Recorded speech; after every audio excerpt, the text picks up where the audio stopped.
2025, année charnière du changement, mais aussi les hommes politiques font des sorties et des sensibilisations. D'un côté, beaucoup trouvent que Paul Biya, de nouveau candidat à l'élection présidentielle, ça ne vaut pas la peine. Mais d'autres nous disent, comme d'habitude, c'est la force de l'expérience. Sauf que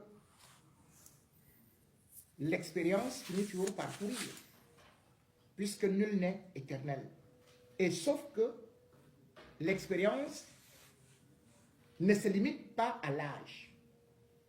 L'expérience se montre par des résultats.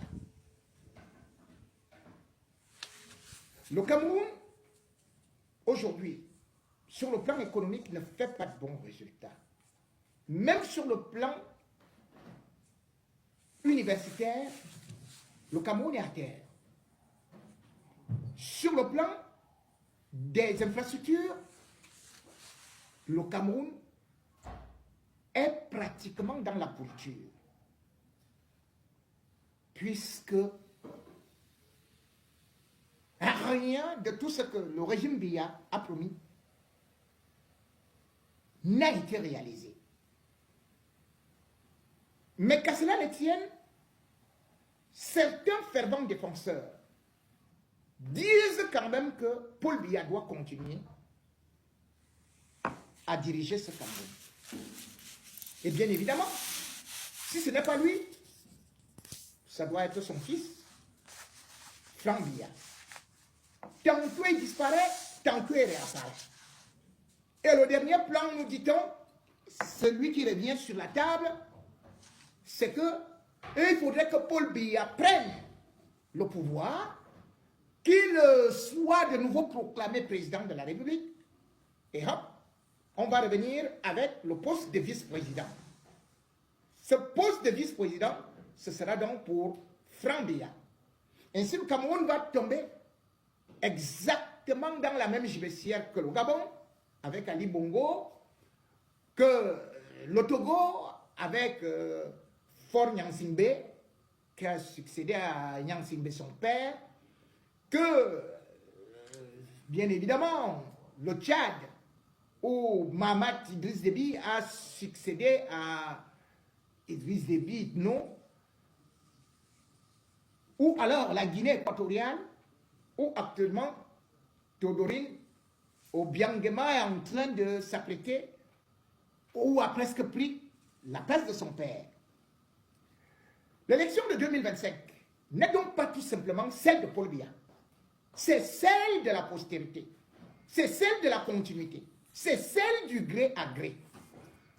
Et cela, justement, Franck Biya a déjà recommencé à manœuvrer. Il faut bien savoir que le matériel électoral a été fait en 2 phases à Guangzhou, en Chine. Une partie pour Paul Biya et une partie pour Franck Biya, au cas où. Et d'ailleurs, la première partie, c'est le père Ernest, paix à son âme, qui avait passé les premières commandes. Et maintenant, Franck Biya, qui avait fait semblant de reculer et qui voit que son père, aujourd'hui, est fatigué et qu'il y a des luttes internes là-bas à la présidence de la République, il redevient donc comme le joker qui doit être utilisé après 2025. Et pour cela, il a commencé à anticiper. Pour donc anticiper, il faut toujours aller vers le bétail électoral, comme eux-mêmes ils appellent souvent, qui est dans l'extrême nord, dans le grand nord. Et dans ce grand nord, Franck Biya, derrière les franquistes, a 2 ministres qui sont à ses bouts, à ses pieds, qu'il a placés. Le premier, c'est Manod Amalaki. Le deuxième, Manod Amalaki, qui est ministre de la Santé. Le deuxième, c'est Alamine Ousmane, le ministre de l'économie. Et bien évidemment aussi, il peut bénéficier dans le réseau jeune comment là, Bachirou, voilà. Salut Bachirou, je crois que tu es en direct. C'est juste pour dire que je connais bien un peu ce qui est en train de se passer là. Les informations que j'ai eues sont que le 30 décembre,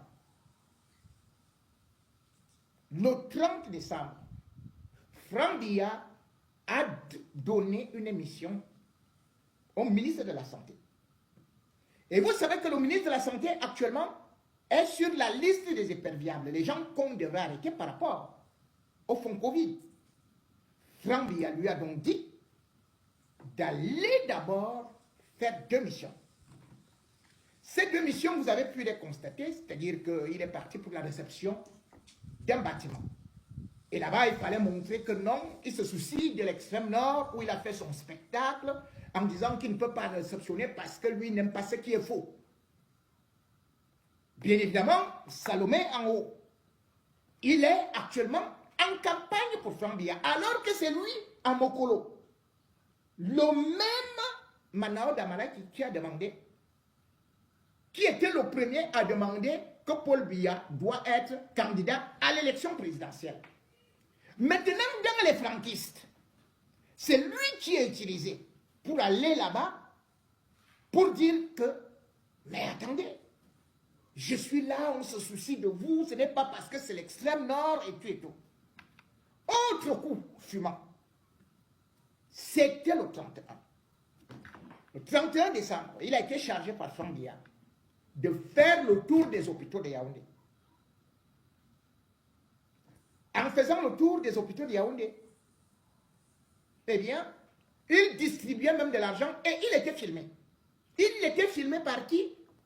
Par celui-là qui est le communicant du BIR et du régime derrière, dans les réseaux sociaux qui détournent les jeunes, c'est-à-dire Steve Fa. C'est donc un instrument de communication, ou plutôt une campagne de communication qui a déjà été lancée par Franck Biya. Ainsi, le 31 décembre, Manao Damala qui a été le seul ministre, et d'ailleurs cela ne s'est jamais passé au Cameroun, à faire comme Macron fait souvent, c'est-à-dire que les présidents français, bon voilà, ils vont souvent, peut-être pour des fêtes, ils vont passer des fêtes dans une base militaire. Peut-être au Tchad, Macron l'a bien fait, ou à tel ou tel endroit, où il voyage ailleurs. Manao Damala qui, en plein Yaoundé, a fait le tour de tous les hôpitaux, distribuant de l'argent, montrant comment il est prêt, non seulement des patients, mais aussi du personnel soignant et tout ça. Et tout ceci filmé par Steve Fa, qui a aussi été payé par Franck Biya. C'est une équipe qui a donc été faite. Donc sachez qu'il y a 2 campagnes parallèles qui sont maintenant lancées. D'ailleurs, je vais vous montrer les œuvres de Manaoda, que beaucoup n'ont pas pu vite comprendre, parce que c'est passé comme une lettre à la poste. Mais ça a été réfléchi, bien sûr avec une agence de communication en France, parce que Franck Biya avait d'abord recruté une agence de communication qui devait s'occuper de son image. Et maintenant, il ne se lance pas directement, il laisse d'abord son père devant, sachant que derrière maintenant, lui, il a des gens qui sont capables par la suite de faire campagne pour lui. Mesdames et messieurs, je vais donc vous proposer cet élément de Franck Biya. Derrière, vous n'allez pas le voir. Vous allez juste voir Manao Damala qui. Vous allez voir, bien évidemment, Steve Fa qui va parler. Il va parler en cachette, quelque part là.